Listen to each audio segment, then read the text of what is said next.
Durant ce temps, le bras blessé d'Auguste commença à donner des signes de gangrène. Mon ami se plaignit tout d'abord d'un engourdissement et d'une soif excessive.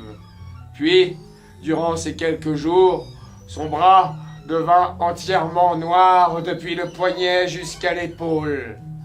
Il nous supplia alors de mettre fin à ses souffrances, disant qu'il n'aspirait qu'à la mort. Il était effroyablement amaigri. Ses yeux étaient enfoncés dans ses orbites visibles à peine. La peau de ses joues pendait lâche et traînante, et nous nous attendions à chaque instant à lui voir rendre le dernier soupir. Le 21 juillet, à midi, Auguste expira dans de violentes convulsions. Sa mort pénétra des plus mélancoliques pressentiments. Nous étions de nouveau réduits à la dernière extrémité. Ce ne fut qu'à la tombée de la nuit que nous eûmes le courage de jeter le cadavre à la mer. Il était alors hideux, au-delà de toute description, et dans un tel état de décomposition que Peters ayant essayé de le soulever, une jambe entière lui était restée dans la main. Quand cette masse putréfiée glissa dans la mer, nous étions pénétrés d'horreur jusqu'au plus profond de notre être.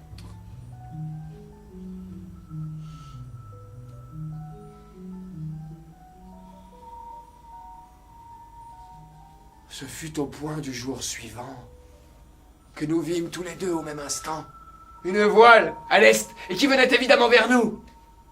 Nous saluâmes cette splendide apparition par un long et faible cri d'extase.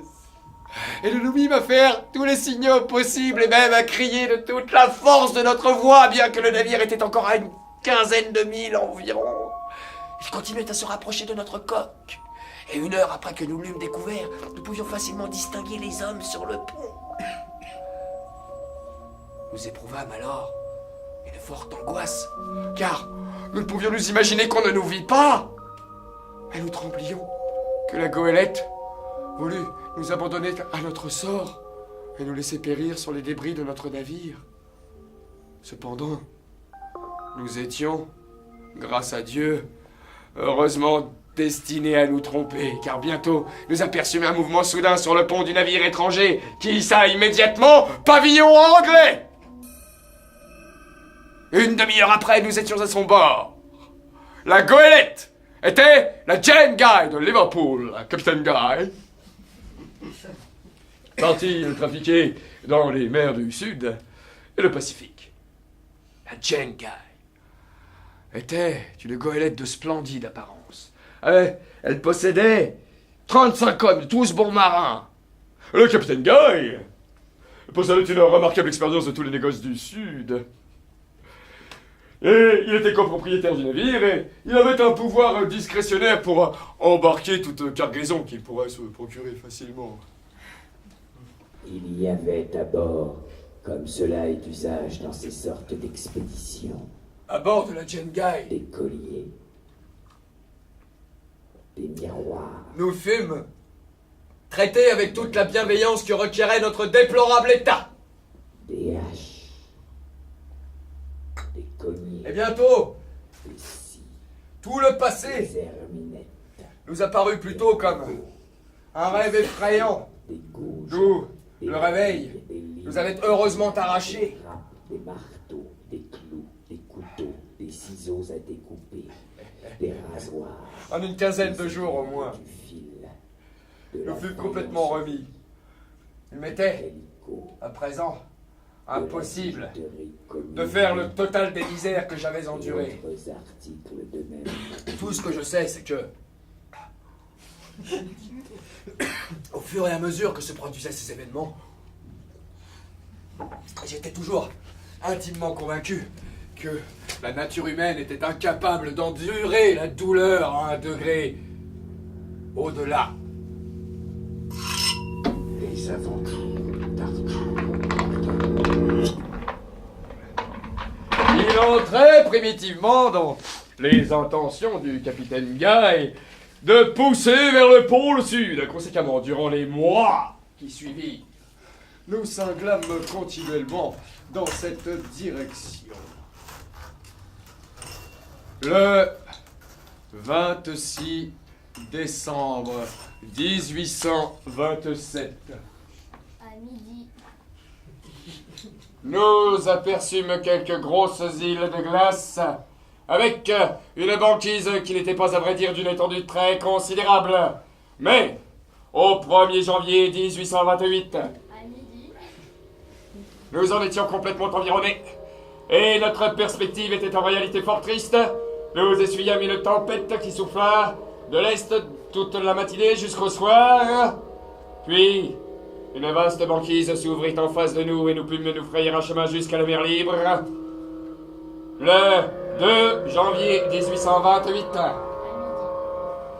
nous avions passé le cercle antarctique et la mer s'étendait toujours parfaitement libre d'obstacles.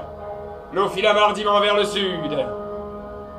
Bien que nous eussions fréquemment de la neige et de temps à autre de fortes rafales de grêle, le 10 janvier, oui, le froid était devenu excessif. Tout l'horizon à l'est semblait fermé par une région de banquise s'élevant en amphithéâtre.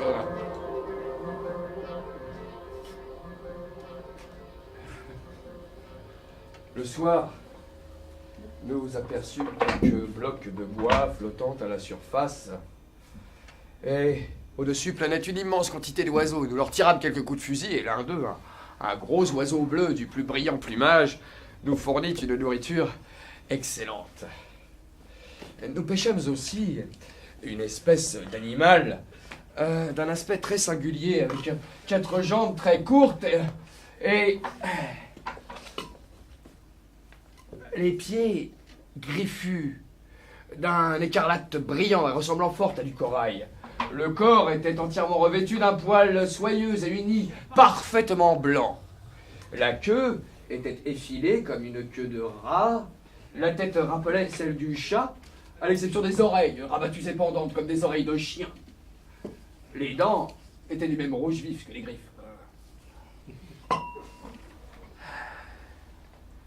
Nous avions alors pénétré dans le sud de plus de 8 degrés, au-delà de toutes les limites atteintes par tous les navigateurs précédents. Et la mer s'étendait toujours devant nous, parfaitement libre d'obstacles.